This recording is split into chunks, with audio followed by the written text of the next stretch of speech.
প্রিয় দর্শক, আসসালামু আলাইকুম আরহামাতুল্লাহ। আজ আপনাদের সামনে উপস্থাপন করব শেখ আহমদুল্লাহ হুজুরের কিছু গুরুত্বপূর্ণ নসিহত। তো চলুন ভিডিওটির মূল পর্বে যাই। মহিলাদের দুটি খারাপ গুণের কারণে, দুটি দোষের কারণে তারা জাহান্নামে সবচেয়ে বেশি যাবে বা বেশি যায়। এর ভিতরে একটা হলো তারা তুকফিরনাল লাহানা ও তাকফুরনাল আশির। তিনি বলেছেন, তোমরা মহিলারা বেশি বেশি করে লানত দাও, অভিশাপ দাও। এটা একটা রোগ। কথায় কথায় এটা পুরুষের মধ্যেও আছে এই রোগ, কিন্তু নারীদের মধ্যে স্পেশালি বিশেষভাবে এই দোষটা অনেক বেশি, যে কথায় কথায় লানত দেওয়া, চট করে রাগ হয়ে স্বামীকে, বাবাকে, সন্তানকে, ছেলে মেয়েকে, সংসারকে, এটাকে সেটাকে অভিশাপ দেওয়া, বদদোয়া করা, গজব দেওয়া, ঠাডা দেওয়া, এরকম খারাপ উক্তিগুলা, অভিশাপগুলা বেশি বেশি দেওয়া, এটা জাহান্নামে যাওয়ার কারণ।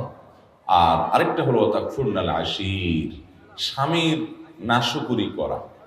পুরুষদের মধ্যেও এই রোগ আছে।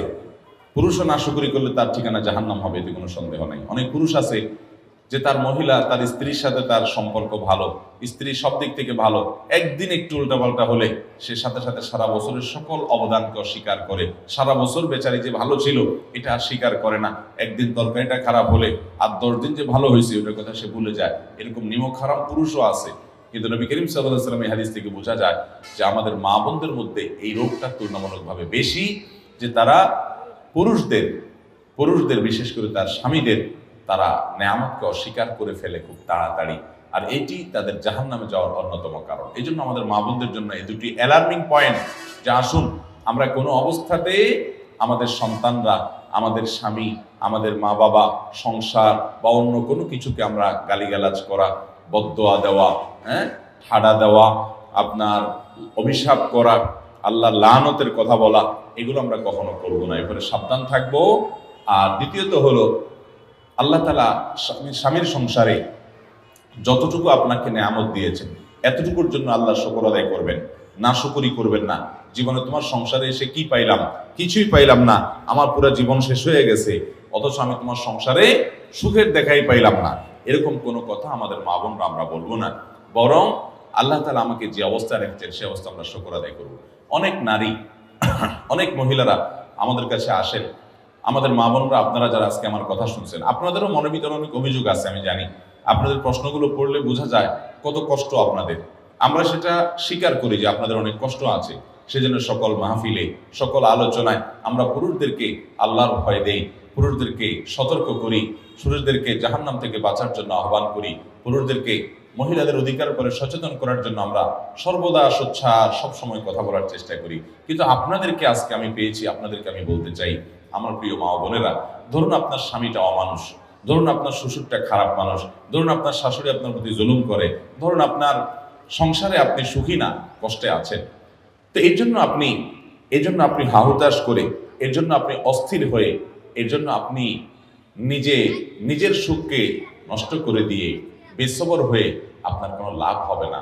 আমার প্রিয় মা, প্রিয় বোন, আপনি বরং সবর করলে কি হবে জানেন? আল্লাহ কোরআনে বলেছেন, ইন্নামা ইউওয়াফাস সাবিরুনা আজরাহুম বিগাইরি হিসাব। যারা ধৈর্যশীল হবে, যারা সবর করবে, দুনিয়ার বিভিন্ন কষ্ট, দুঃখ, মুসিবত, এগুলোকে আল্লাহর দিকে তাকিয়ে যে সবর করলে আল্লাহ তাআলা সওয়াব দেন, জান্নাত দেন, আল্লাহ খুশি হন। আল্লাহ বলেছেন, ইন্নাল্লাহা মাআস সাবিরিন, আল্লাহ ধৈর্যশীলদের সাথে থাকেন। আল্লাহ বলেছেন, আল্লাহ ইউহিব্বুস সাবিরিন, তিনি ধৈর্যশীলদের পছন্দ করেন, ভালোবাসেন। ধৈর্যশীলদেরকে এত মর্যাদা আল্লাহ দিয়েছেন।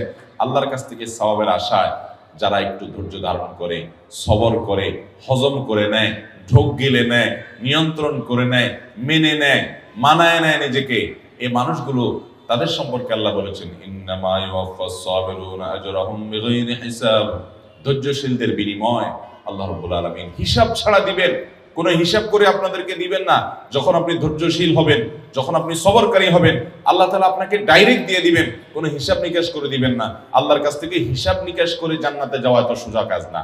আল্লাহ যদি বিনা হিসাবে কাউকে জান্নাতে দেয় তাহলে সেটা সহজ।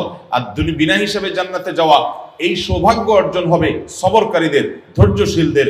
আমার প্রিয় মা ও বোন, আপনার স্বামীটা অমানুষ, আপনার প্রতি জুলুম করে, আপনাকে গালিগালাজ করে, আপনার বাপমা তুলে কথা বলে, আপনাকে কষ্ট দেয়, আপনার বাপমার দিকে তাকায় না, শুধু নিজেরটাই বুঝে জুলুম অবিচার করে, হয়তো পরকিয়া করে, হয়তো সে অমানুষ, হয়তো সে খারাপ মানুষ, হয়তো সে আপনার কোনো হক আদায় করে না, হয়তো সে বন্ধু বান্ধব নিয়ে আড্ডা মারে, হয়তো সে সংসারের দিকে তাকায় না, হয়তো তার আরো অনেক দোষ আছে, হয়তো আপনার শ্বশুর বাড়িতে আপনার ননদ দ্বারা আপনি কষ্ট পান, আপনার দেবর জুলুম করে, আপনার শ্বশুর অত্যাচার করে, শাশুড়ি বকাঝকা করে, যৌতুকের জন্য চাপ দেয়, নানান কারণে আপনার মনে কষ্ট আছে। আপনি অবশ্যই সেই কষ্ট দূরের জন্য যথাযথ নিয়মে চেষ্টা চালাবেন, মুরব্বীদের মাধ্যমে চেষ্টা চালাবেন, নিজে চেষ্টা চালাবেন, আল্লাহর কাছে দোয়া করবেন তাদেরকে হেদায়েত দেওয়ার জন্য। যদি সীমা লঙ্ঘন তারা করে ফেলে, অবিচার সীমা ছাড়া চলে যায়, তাহলে আপনি অবশ্যই বিচারের ব্যবস্থাও করতে পারেন।